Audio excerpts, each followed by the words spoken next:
So today I'm going to show you how you can change the water hardness in the Hisense dishwasher.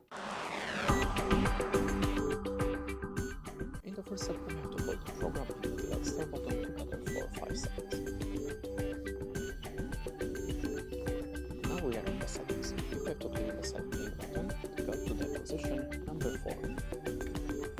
For 04 means we have a 4th level of the salt dosage, so the water hardness. You can change the water hardness by clicking the programs, and the 400 means the salt dosage is turned off.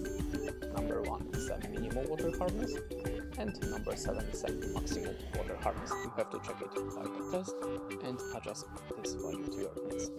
Then click on the self-cleaning button until you see the end and click on the delay button. That's it. Thanks for watching. Leave us a like or comment and goodbye.